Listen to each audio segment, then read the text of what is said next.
The Rebel Capitalist Show. So you're really neck deep in commodities. And one of the things that I've been trying to think through over the past month or so it is commodity super cycles. And I looked at a chart, going all the way back, I think, into the 1800s. And you see these super cycles just happen over and over and over again. And there's actually mini cycles within, I would call them a mega cycle. And I can't recall the mega cycle, like 40, 50 years. And then you have these smaller, I guess, call them super cycles within those mega cycles that seem to last about 10 or 15 years. And the last one that we had, I think, went from about 1996 to roughly 2011 or so. And it just seems to me that we might have started another super cycle in March of 2020, or basically whenever oil got to negative $38 a barrel. What are your thoughts on that? And I'm sure you've done a ton of homework on commodity super cycles. Yeah, commodities undergo these super cycles because of the length of time it takes for supply to respond to high prices. Yeah, right.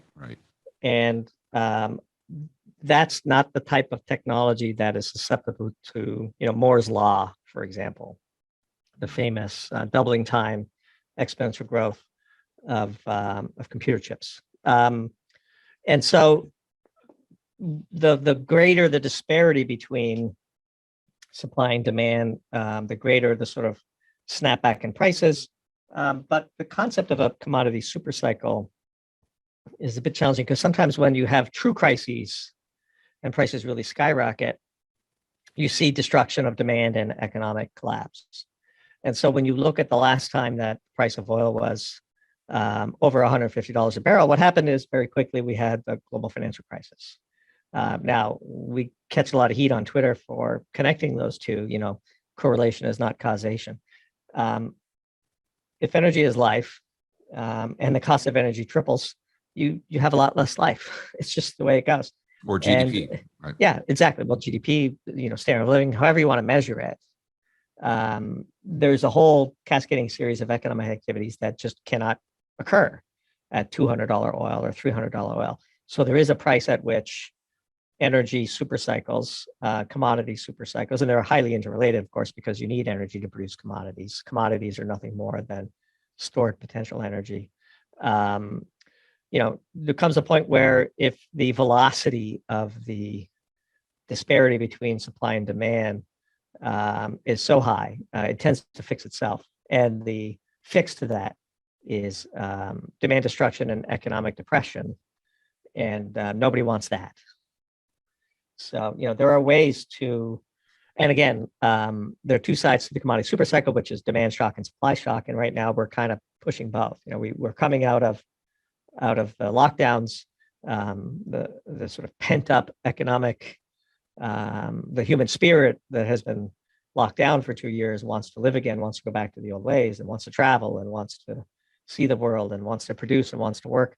That's being, rubbed up against the constraining supply because of a combination of regulatory environmental policies, but also, to be totally fair, the fact that the energy industry destroyed a lot of capital during the shale boom, and perhaps the investors in those companies would like to see a little bit of return on cash. And so all of these are sort of conspiring to make the disparity between supply and demand quite large, but we would caution that the longevity of that super cycle will be self-correcting, because ultimately, you can't have economic growth without energy growth. And there's just a whole series of economic activities that can't happen at $200 oil. Yeah, it just makes you wonder on the demand side, can they kick that can down the road further with, let's say, stimulus checks or universal basic income, government deficit spending, whatever you want to call it? And then on the supply side, do we have a fix as quickly as we normally would due to high prices because of the ESG movement?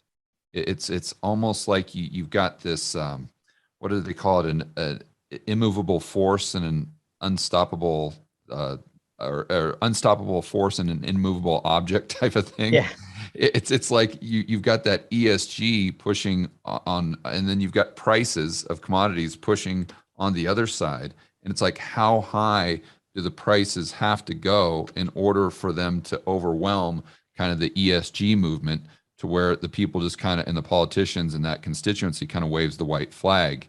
And then you couple that with the demand side of the equation, maybe not going down as fast because the government's willingness to send out stimulus checks or UBI. It seems like it might be a little different equation. It's not different this time, but the equation might be slightly skewed.